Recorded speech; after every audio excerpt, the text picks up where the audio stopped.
Nominasi? Tadi aku ke 3 yang aku lihat, lainnya aku ke toilet, jadi mungkin berapa bang? 6, ada 6 nominasi. Ada 6 ya? Gimana mas reaksinya melihat apresiasinya tahun ini? Iya, luar biasa senang karena ini album kedua aku, Maka Flash Disk setelah 4 tahun dari album pertama. Apresiasi bentuk kayak gini nih yang bikin juga kita mau terus untuk bikin karya, itu yang paling utama sih. Sekarang katanya masuk dari 19 dan sampai sekarang ini yang kan lahir apalagi lagu-lagu kan booming banget gitu. Seperti apa? Thank you. Setiap tahun tentu saja nggak menyangka gitu ya, kita juga nggak yang bikin lagu supaya bisa masuk penghargaan saja, nggak gitu.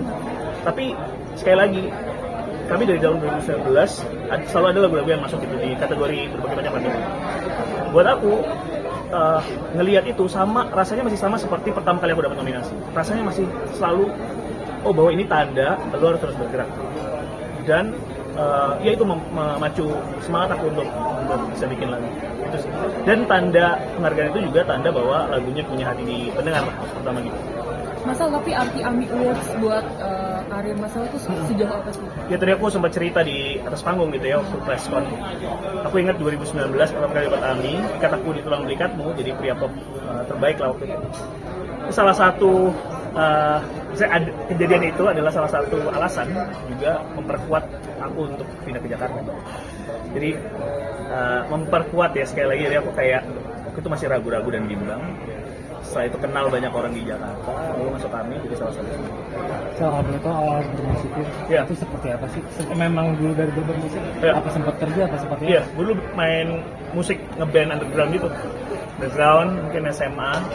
Tapi keluarga punya background musik, kakek aku musisi namanya Trio Sigit. Adik aku juga seorang produser gitu ya, jadi memang lingkaran musik. Tiap kali pusing larinya selalu ke studio. Waktu itu sempat kerja juga digital marketing agency.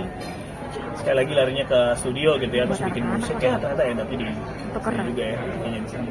Tapi inspirasi terbesar dalam bikin lagu biasanya ngapain? Ya. Membutuhkan kisah hidup atau kisah lagu? Ya, buat gue tentu saja pengalaman hidup, karena musik buat gue, termasuk misalnya album adalah cara gue mencatat kejadian dalam hidup. Perjalanan hidupnya dicatat untuk dalam musik. Tapi kalau ditanya soal inspirasi, paling gede adalah daily conversation gitu. Di saat kita ngobrol sama orang, menangkap setiap kali orang ngobrol kan dia punya rasa yang juga ditawarkan sama kita gitu ya. Nah, alhamdulillahnya mungkin aku merasa punya kepekaan khusus untuk menangkap rasa-rasa itu, kemudian menjadikannya lagu.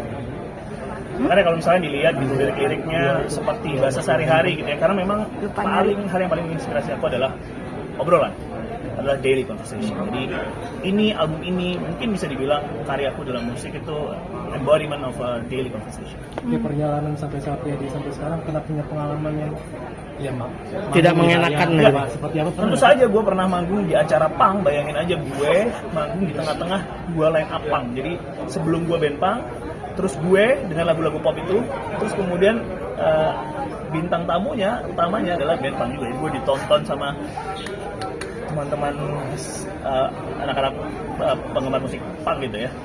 Itu mungkin salah satu pengalaman yang seru gitu. Terus manggung di hadapan orang-orang yang lagi makan.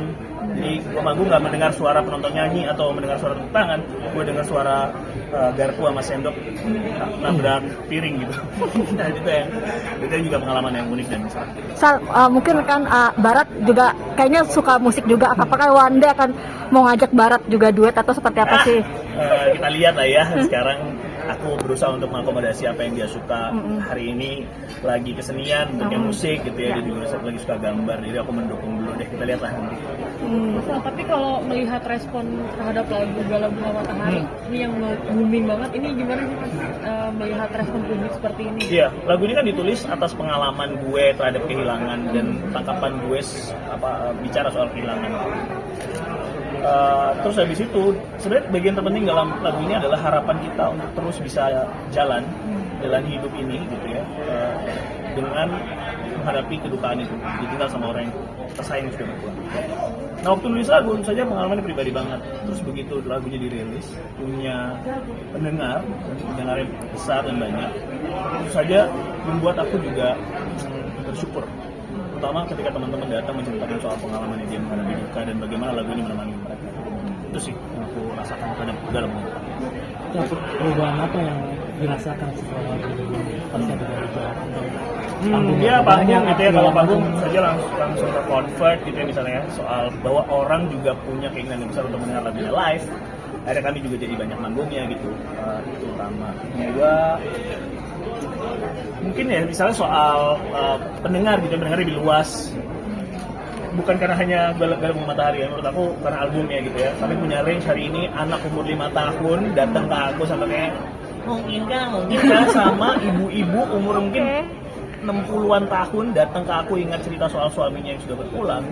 Jadi range kami luas banget. Ini juga akhirnya pakai kesempatan ini untuk bisa bersilaturahmi sama lebih banyak orang lagi, lebih luas lagi pendengarnya. Face-nya nggak hanya orang dewasa, anak kecil juga banyak ya, Kon? Juga, apalagi kayak sekarang tuh aku bisa bilang di tiap kali ya dalam satu hari gitu ya, itu mesti ada aja kayak anaknya siapa yang nyanyi gitu ya, mungkinkah gitu tuh selalu ada, sampai dipanggil Mas mungkinkah juga. Iya. Tapi bener nggak sih Mas kalau itu tuh mengacu ke salah satu kitab suci gitu ya? Kalau kan orang-orang banyak yang mengaitkan itu dengan itu. Kan di dalamnya ada penggambaran surga gitu ya. Yeah. Dari mana lagi kita tahu penggambaran surga kalau tidak dari kitab suci. Jadi betul bahwa itu memang merujuk dari kitab suci. Tapi dengan melihat ini kan kayaknya orang-orang cukup larut dengan lagu-lagu yang terkait kehilangan. Kedepannya nanti Masal akan membuat lagu-lagu yang serupa Iya, kalau buat aku hidup adalah lagu adalah cara aku mencatat perjalanan, ya tentu saja aku nggak berharap aku bisa menceritakan kehilangan terus gitu kan. Pengen juga yang berbunga-bunga. Tapi itulah sekali lagi ya, aku nggak bisa mengulang misalnya 2 kali atau 3 kali dengan tema yang sama, atau bukan dengan tema yang sama sih, tapi itu ya catatan perjalanannya nggak bisa diulang. Kita lihatlah hidup kita membawa ke arah mana. Target mungkin Mas Target ada apa? 2004. Target, waduh, aku baru selesai tour teman-teman, tur di Gaza, terakhir di kota Kuala Lumpur setelah 5 kota lainnya di Indonesia. Lagi project film, doakan saja. Tapi untuk kayak project musik kita lihatlah tahun depan akan keluar apa. Cuman adalah kayak waktu dimana aku ngerasa kayaknya gue relax dulu aja deh gitu setelah tour gitu ya kira-kira. Dukung ya teman-teman ya, support ya nanti kalau ada